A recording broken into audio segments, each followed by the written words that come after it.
매일 아침 책 읽기로 하루를 시작하는 행복 습관, 미라클 독서입니다. 오늘 함께 읽어볼 책은 레이어드의 미국 주식 투자 원칙, 테슬라 메가 트렌드를 보다. 레이어드 지음, 포르체에서 펴낸 책입니다. 지은이 레이어드, 과학고 서울대 공대학부 및 석사를 졸업하였고 현재 대기업 기획실 전략파트에서 근무 중이다. 20년 전부터 국내 주식 위주로 투자하였으나 2016년 테슬라 CEO 일론 머스크를 알게 되고 미국 주식 투자를 시작하게 된다. 카이스트 MBA에서 배운 지식을 바탕으로 자신만의 미국 성장주 투자 전략을 가다듬어 지금에 이르렀다. 레이어드 성장 투자 네이버 블로그를 운영 중이며 2016년부터 테슬라에 집중 투자하여 현재 3,500주를 보유 중이다. 향후 10년 이상 더 보유할 생각이다. 목차 살펴볼게요. 프롤로그, 해외 주식으로 눈 돌린 개인 투자자, 성장주에서 답을 찾다. 챕터 1, 테슬라와의 동행, 미래 가치를 보다. 챕터 2, 레이어드의 미국 주식 투자 원칙. 챕터 3, 레이어드의 파괴적 혁신 기업 발굴법. 챕터 4, 파괴적 혁신 기업 투자의 조건. 챕터 5, 미국 주식 투자를 위한 매수 매도 전략. 에필로그, 레이어드의 향후 시장을 주도할 파괴적 혁신 기업. 프롤로그, 해외 주식으로 눈 돌린 개인 투자자, 성장주에서 답을 찾다. 기업의 미래 가치를 예측하기란 쉽지 않다. 특별한 투자 공식도 없을 뿐더러 미래 가치를 측정했다고 해도 맞다는 보장이 없기 때문이다. 내가 투자하는 기업인 테슬라에 대해 사람들은 이렇게 말한다. 테슬라는 좋은 회사지만 100% 고평가되어 있다. 테슬라의 미래 성장성은 좋지만 PER이 1000이 넘어서 너무 거품이 심하다. 좋은 기업도 좋지만 가격이 적당해야 한다. 아직도 많은 사람이 숫자나 통계에 편향된 확신을 가지고 있는 듯하다. 하지만 주식 투자를 하면서 깨닫게 된 중요한 점 가운데 한 가지는 숫자가 주식의 위험과 수익을 모두 설명할 수는 없다는 점이다. 주식시장은 복합적인 요인에 의해 좌우되기 때문에 사람들은 가장 이해하기 쉽고 단순해 보이는 숫자에 매몰되기 쉽다. 그러나 기업의 미래를 단순히 숫자만으로 예측할 수는 없다. 미래를 예측할 수 있는 규칙이란 없다. 이 책은 미국의 글로벌 성장주, 특히 테슬라 투자를 중심으로 나의 성장주, 투자 경험과 투자 노하우를 담았다. 여전히 너무도 많은 사람이 주식의 투자보다는 투기로 접근한다. 한마디로 투기적으로 주식 투자를 한다. 내가 운영하는 블로그 레이어드 성장 투자에는 이런 접근에서 벗어난 사람들이 많이 찾아오긴 하지만 여전히 상당수의 사람이 기업의 본질에 집중하지 않은 단기 투자에 집중하고 있다. 주식 투자는 도박이 아니다. 나는 투자자들이 흔히 가지고 있는 이런 투자에 대한 잘못된 관점을 바뀌었으면 하는 바람으로 이 책을 집필했다. 특히 주식 투자를 처음 시작하는 사람들이 이 책을 통해 올바른 투자 습관을 지녔으면 하는 바람이다. 유망해 보이는 기업이라도 비즈니스를 제대로 운영하지 못하는 기업은 그 어떤 투자 스킬로 접근해도 지속적인 수익률을 기대하기 어렵다. 장기적인 관점에서 지속 가능한 비즈니스를 할 수 있는 기업을 고르고 그 기업이 최고의 자리에 오르기까지 지켜보며 기다릴 수 있어야 한다. 이를 위해서는 정량화된 수치의 조합보다 기업을 거시적이고 종합적인 관점에서 바라보는 통찰력이 필요하다. 이런 접근은 정성적 측면을 고려해야 함은 물론 사람과 사회를 이해하는 방향으로 가야 한다. 우리의 일상을 바꾸는 혁신은 숫자만 봐서는 알 수 없다. 숫자를 예상할 수도 없다. 오늘날의 변화는 너무 파괴적이고 기하급수적이어서 일반 사람들의 인식을 뛰어넘기 때문이다. 주식 투자에서 다른 사람들과 비슷하게 생각하면 절대 돈을 벌 수 없다. 다른 사람들이 6개월, 1년을 생각할 때 자신은 5년, 10년을 생각해야 한다. 남들이 PER, PBR에 주목할 때 자신은 그 기업이 산업에서 일으킬 파괴적 변화와 그것을 통해 만들어낼 독점적인 비즈니스를 생각해야 한다. 이런 생각은 세상이 변함에 따라 나에게 수익이 돌아올 수 있을 것이라는 굳건한 믿음이 있어야 가능하다. 두말할 필요 없이 파괴적 혁신은 장기 비전과 굳건한 의지, 인내심을 가진 기업의 CEO에서 비롯된다. 그리고 그들은 극소수다. 이런 핵심적인 요소들을 파악할 수 있는 안목을 길러야 한다. 이 책의 모든 내용은 미국의 글로벌 성장주, 즉 글로벌 기업에 대한 주식 투자를 전제로 한다. 내가 한국 기업에 주식 투자하는 것을 택했다면 나 역시 많은 투자자들처럼 단기 투자를 선택하여 주식을 3년 이상 보유하지 않았을 것이다. 그 이유는 주주 친화적이지 않은 한국의 다양한 규제, 기업의 글로벌 경쟁력 부족, 외부 환경에 취약한 주식시장, 제조업 기반의 산업 구조 등 다양하다. 나의 투자 성향과 투자 원칙은 기존 시장을 근본적으로 변화시켜 초고속 성장을 만들어가는 파괴적 혁신 기업을 5에서 10년 동안 보유해 수익을 창출하는 것이다. 미국의 혁신 기업은 최소 10년은 간다. 아마존, 마이크로소프트, 애플이 그랬다. 내게는 그런 기업이 테슬라였다. 이 책은 테슬라라는 미국의 파괴적 혁신 기업을 찾아내 투자하면서 수익을 창출한 방법을 다루고 있다. 아울러 나의 주식 투자 과정과 투자 원칙도 설명하고 있다. 이미 나의 블로그를 통해 알려진 내용도 있지만 책으로서 블로그 이상의 깊은 내용과 가치를 담아 독자들과 호흡하고 싶었다. 나는 이 책을 통해 금융권이나 주식 투자와 친하지 않은 사람도 주식 투자에서 성공할 수 있다는 점을 알려주고 싶었다. 또 국내 기업에 대한 투자나 단기 투자에만 집중하지 않고 미국 기업에 대한 성공주 투자와 같이 해외 투자로 투자의 안목을 넓혀나갔으면 하는 마음도 있었다. 내가 성장주 투자를 하면서 알게 되었듯이 투자자들이 이 책을 읽고 나서 주식 투자는 결국 기업과 동행하는 것임을 깨닫게 되었으면 한다. 특히 내가 주목하는 것은 인간이 살고 있는 세상을 본질적으로 바꾸고 있는 기업들이다. 그러한 인류 혁신의 큰 물결, 파괴적 혁신에 투자하면 대부분의 경우 큰 실수가 없다. 성장의 가치는 금리에 따라 정도의 차이는 있지만 언제나 좋은 결과를 보여주었다. 요즘과 같은 저금리 시대에는 더욱더 좋은 결과를 보여준다. 미국의 파괴적 혁신 기업은 이런 혁신과 성장의 가치를 모두 포함하고 있는 기업들이다. 결국 주식 투자의 성공은 마인드가 가장 중요하다. 이 책이 개인 투자자에게 기업을 보다 정확하게 이해하는 것을 돕는 길잡이가 되고 그런 통찰력으로 부를 이루는 기회를 제공할 수 있다면 그보다 더 큰 기쁨은 없을 것이다. 레이어드 챕터 1 테슬라와의 동행, 미래 가치를 보다. 스토리 1. 혁신의 아이콘 테슬라를 만나다. 2016년 나는 여느 직장인처럼 회사 집, 회사를 왔다 갔다 하며 다람쥐 쳇바퀴 돌듯 일상에 얽매인 삶을 보내고 있었다.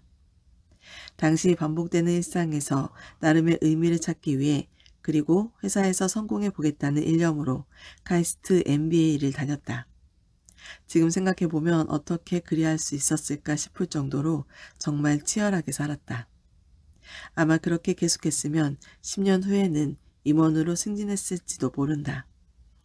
입사 이후 별탈 없이 승승장구했기 때문이다. 그러나 점점 부동산 등의 자산 가격은 상승하는데 노동의 가치는 하락하는 상황에서 그냥 이대로 있다가는 노후에 어떻게 될지 모른다는 두려움에 휩싸였다. 뭐라도 해야겠다는 생각이 들었다. 나는 부동산 재테크에 전혀 재주가 없었다. 하지만 주식은 머리를 조금 쓰면 되지 않을까? 라는 막연한 생각이 들었다. 20여 년 전 주식 관련 서적을 100여 권 읽고 경제적 자립을 꿈꾸며 500만 원으로 10억 원을 만들어 보겠다는 야무진 꿈도 꿨다. 당시 나는 주식시장을 기술적으로 접근하는 방법에 대한 책을 주로 봤는데 특히 일목균형표에 꽂혀 있었다. 그 오묘한 기술을 배우면 주식에 성공해서 부자가 될 수 있을 것 같았다. 일목균형표는 일본의 일목산인이라는 필명의 차트 전문가 호소다 고이치가 개발한 지표로 차트 분석법 중의 하나이다. 이 분석법은 주가의 움직임을 5개의 의미 있는 선을 이용해 예측하며 시간 개념을 접목했다. 서양에서 가장 유명한 차트 기법인 엘리엇 파동 이론이 과거 가격의 흐름에만 주목하는 데 비해 일목균형표는 시간을 주체로 한다. 가격은 2차적인 개념에 불과하다고 보았다. 무엇인가 오묘한 기운에 이끌려 일목균형표를 공부하는 데만 6개월 이상을 투자했다. 심지어 인터넷에 떠도는 어떤 전문가의 300만 원짜리 비공식 유료 강의까지 들었다. 내가 앞으로 벌면 10억 원 이상에 비하면 300만 원쯤의 수업료는 저렴하다고 생각했다. 그때는 그 강의가 나의 주식 투자 성공에 큰 도움이 될 것이라고 생각했지만 결국 돈을 번 사람은 그 강사였다. 나처럼 생각한 많은 투자자들이 그에게 돈을 갖다 바친 셈이다. 이렇게 단기적인 매매가 주식 투자라고 투자의 본질을 제대로 이해하지 못하던 시절도 있었다. 일론 머스크, 이토록 대담하고 탁월한 기업가라니. 2015년부터 나는 MBA를 다니기 시작했다. 이유는 여러 가지가 있었지만 기본적으로 좀 더 넓은 세상을 보기 위해서였다. 당시 나는 MBA 수업에서 접한 일론 머스크라는 인물에 취해 있었다. 그에게 매료되어 관련 영상도 숱하게 찾아보았다. 일론 머스크에 대한 정보를 알아갈수록 그가 추구하는 미션들이 나에게 소중하게 느껴졌다. 그가 운영하는 테슬라 모터스에도 관심을 가지게 되었고 결국 한국 주식이 아닌 미국 주식 투자를 해봐야겠다는 생각에까지 이르게 되었다. 처음에는 테슬라 모터스에 소액을 투자했는데 이는 과거의 나에게는 큰돈이었다. 2016년 8월 2일에 3,000달러, 8월 5일에 9,000달러를 투자해 8월 9일에 테슬라 모터스 주식 60주를 매수했다. 2016년 11월까지는 40달러 전후로 280주를 매수했다. 글로벌 성장주에 대한 개념도 없이 장기 비전만 보고 테슬라에 투자한 것이다. 단순하게 생각했다. 모든 내연기관 차량이 전기차로 바뀌는 거대한 혁신의 물결 속에서 일론 머스크는 어떤 변화와 고난이 닥쳐도 잘 헤쳐나갈 것으로 보였다. 이때 투자한 1,500만 원 정도는 잃어도 된다고까지 생각했다. 그렇게 나의 새로운 투자 여정이 시작되었다. 돌이켜보면 당시 엄청난 저점에 테슬라 모터스 주식을 매수한 것이다. 이는 욕심을 불러일으켰고 돈이 모을 때까지 45.6달러에 15주, 55.4달러에 20주, 50.4달러에 25주, 62.1달러에 15주 등 계속 투자했다. 철저히 공부하고 주식을 매수한 것은 아니었지만 다행히 운이 따라주어 주가는 70달러를 기록했다. 첫 매수 가격의 거의 2배였다. 비전 중심으로 장기적인 관점에서 시작한 주식이 많이 오르니 더 많은 돈을 투자하게 되었다. 70달러 부근에서 거의 2배의 자금을 추가로 투자해 2017년 10월까지 테슬라 주식을 525주나 모았다. 그러나 이후 테슬라 주가는 60에서 70달러를 계속 횡보했다. 투자자라면 누구나 그렇듯 이때 수익 실현을 해야 하는데 라며 후회했다. 그때까지도 한국 주식 투자를 하던 버릇, 즉 시크리컬 주식 투자를 하던 버릇을 못 버렸기에 계속 70달러 이상에서 부분적으로 매도하지 않은 게 머릿속에 맴돌았다. 70달러 부근에서 매도하고 60달러에서 매수했다면 더 많은 주식을 보유했을지도 모른다는 생각이 들었다. 비교적 장기 투자를 한다고 마음먹은 나도 그랬는데 지금 투자하는 많은 사람도 이와 비슷한 상황일 것이다. 이후에도 70달러 이상으로 올라갔던 주가가 생각났고 2019년 말까지 40에서 80달러의 박스권을 유지하던 주가 때문에 고통은 이루 말할 수 없었다. 무엇보다 비슷한 선택 조건에 있던 애플, 넷플릭스, 아마존을 선택하지 않은 것이 고통스러웠다. 잘 나가는 주식을 보고 있자니 배가 아팠다. 스스로 많이 자책했지만 미래를 생각하며 버텼다. 결국 한 주도 팔지 않았다. 넥스트 애플, 테슬라를 선택하다. 이 시기부터 좀 더 집중적으로 테슬라 모터스를 공부하기 시작했다. 나의 테슬라 투자의 시작은 전기차 시장을 장악할 것이라는 일론 머스크의 말 때문이었다. 당신은 일론 머스크가 추구하는 것이 무엇인지 좀 더 명확하게 이해하기 위해 연간 기업 실적 보고서를 읽었다. 무식하면 용감해진다고 200페이지가 넘는 영문 보고서를 한 장 한 장 읽기 시작했다. 기업을 이해할 때 가장 좋은 자료는 연간 기업 실적 보고서이다. 2016년부터 2017년에는 테슬라를 다룬 블로그나 유튜브 콘텐츠가 거의 없었다. 재무제표를 분석해주는 사이트는 더더욱 없었다. 그래서 기업에 대한 기록 하나하나를 혼자 분석할 수밖에 없었다. 당시 테슬라의 평균 단가는 $60 정도였고 약 1175주를 보유한 상태였다. 10K를 공부하던 중에 테슬라 모터스가 지금의 사명인 테슬라로 바뀌었다. 이전에 애플 컴퓨터가 애플로 사명을 바꾼 것과 유사하다. 당시 외신을 보면 확실히 테슬라 모터스는 넥스트 애플이라는 타이틀을 은근히 노렸던 것 같다. 테슬라 모터스는 사명을 바꿈으로써 단순한 전기차 기업이 아닌 에너지, 전기차 생태계를 아우르는 기업이 되었음을 선언했다. 테슬라 모터스는 전기차를 파는 단순 제조기업이 아닌 지속 가능한 에너지 기반의 생태계를 만드는 테슬라라는 그림을 그렸다. 당시 테슬라의 이런 컨셉을 알고 설명해주는 전문가나 투자자들은 한국에 거의 없었다. 나는 보고서를 분석하면서 테슬라가 장기적으로 전기차, 자율주행, 에너지 시장에서 선두기업이 될 것임을 확신했다. 물론 이런 확신이 쉬웠다는 얘기는 아니다. 당시는 디바이스 간의 네트워크화하려는 시도도 없었고 네트워크가 무슨 도움이 되는지에 대한 이해도 높지 않았다. 하지만 테슬라에 대한 다각도로 공부하면서 나는 전기차, ESS, 고객, 태양광, 충전소 간의 네트워크화가 장기적으로 5에서 10년 이내에는 수익을 낳을 것이라 생각했다. 테슬라의 노력과 사업 방향은 다른 전통적인 자동차 회사 대비 비용 우위를 가질 수 있는 중요한 부분이었다. 하드웨어와 소프트웨어를 동시에 가지고 있는 회사는 별로 없다. 애플 이후 테슬라가 거의 유일하다. 이 정도면 나는 한 번쯤 기업 투자에 인생을 걸어볼 만하다고 생각했다. 하지만 일론 머스크가 자신의 또 다른 기업인 태양광 사업체 솔라시티를 무리하게 인수하면서 주가가 떨어졌다. 가장 큰 이유는 재무 부담이었다. 솔라시티는 고객에게 저렴한 태양광 패널을 설치해주고 설치할 때 드는 비용은 자신의 금융 네트워크를 통해 대출해서 장기적으로 상환하도록 했다. 그렇다 보니 항상 현금 유동성이 문제여서 회사가 힘들어졌고 결국 일론 머스크가 이 회사를 인수해 그 부담을 떠안았다. 그 과정에서 그는 자신의 이익을 위해 테슬라의 희생을 강요하는 것은 아니냐는 논란에 휩싸였다. 그럼에도 나는 궁극적으로 일론 머스크가 자신의 비전을 향해 나아가고 있다고 생각했다. 일론 머스크는 접근 가능한 가격의 전기차를 보급하는 데 성공해 매출은 증가했지만 손실은 눈덩이처럼 급증했다. 2016년에 론칭한 모델 3의 개발과 설비 확장에 천문학적인 자금이 들어갔기 때문이다. 게다가 생산 차질까지 생기면서 현금 보유액은 계속 감소했고 주가도 하락했다.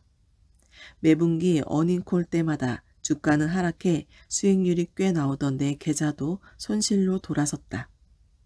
지금의 투자 마인드라면 괜찮았겠지만 그때는 정말 힘들었다.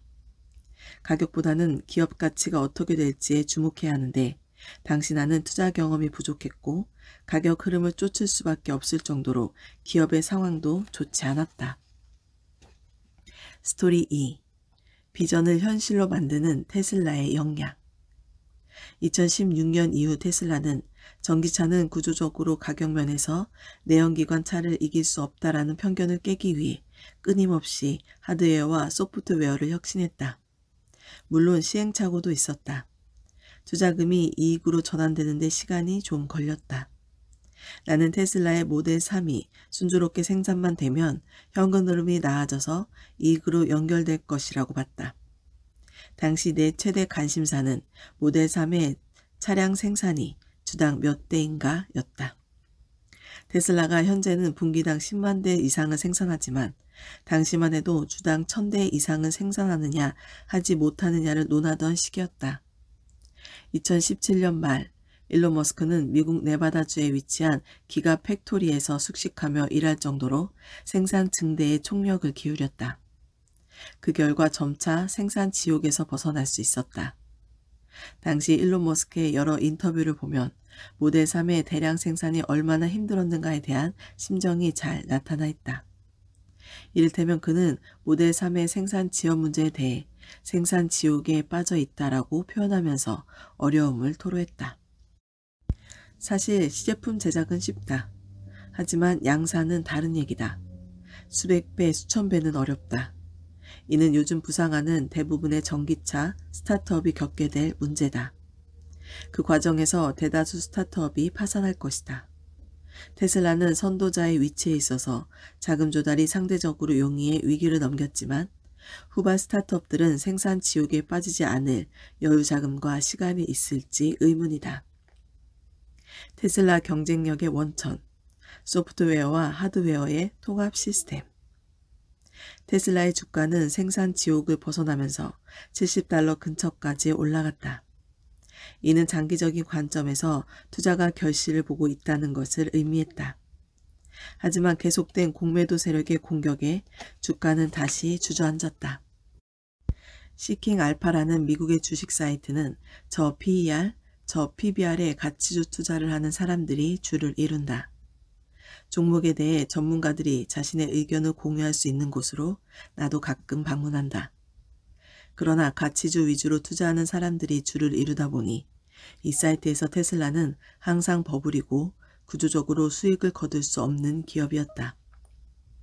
당시 사이트에 올라오는 모든 게시글을 읽고 분석했지만 그들의 밸류에이션 방법을 도저히 납득할 수 없었다. 테슬라 주가는 굉장히 저평가되고 손익계산서는 좋지 않았지만 내가 봤을 때 현금 흐름은 나쁘지 않았다. 5에서 10년 후를 전망해 볼 때 테슬라가 만들 수 있는 현금 흐름은 상상하기 힘들 정도로 컸다. 그런데 시킹 알파 사이트의 회원들은 현재 저가가 나는 지금 이 순간에만 주목했다. 길게 봐야 1년 정도를 판단했다. 그들은 언제라도 기존의 자동차 회사들이 테슬라가 하는 전기차 사업을 따라잡을 수 있다고 보았다. 이는 지금도 테슬라를 저평가하는 사람들의 주요 논리 중 하나다. 그러나 소프트웨어와 하드웨어 모두에서 우위를 선점한다는 것은 누구나 할 수 있는 일이 아니다. 테슬라는 이 같은 일에 10년 이상을 몰두해왔다. 나는 하드웨어에만 집중하던 회사들이 테슬라를 금방 따라갈 수 없는 구조적인 벽이 있다고 생각했다. 비록 테슬라의 보유 현금은 계속 줄어들고 적자폭은 커졌지만 테슬라의 주력 전기차인 모델 3이 본격적으로 생산되기 시작하면 바로 이익이 날 것이라 확신했다. 테슬라의 강력한 성장 잠재력 때문에 그렇게 확신할 수 있었다. 테슬라는 스토리텔링 기업이었다. 50% 이상의 성장을 통해 내연기관이 장악하고 있는 자동차 시장을 전기차로 전환하겠다는 원대한 스토리가 있었다. 나는 테슬라의 50% 성장이 단순한 몽상이 아닌 현실이 되는 것을 2016년부터 보고 있었다. 테슬라의 모델 3는 론칭 후 일주일 만에 무려 40만 대 예약을 받았다. 이는 적당한 가격에 전기차가 제공된다면 많은 사람이 전기차로의 전환을 꺼리지 않을 것임을 알려줬다. 또 테슬라의 미래를 응원하는 수많은 사람들, 즉 팬덤도 있었다. 게다가 일론 머스크는 고속 충전소인 슈퍼차저 스테이션과 저속 충전소인 데스티네이션 차저를 국가에 의존하지 않았다. 현재도 자사의 돈으로 대규모 충전소를 설치하는 기업은 없다.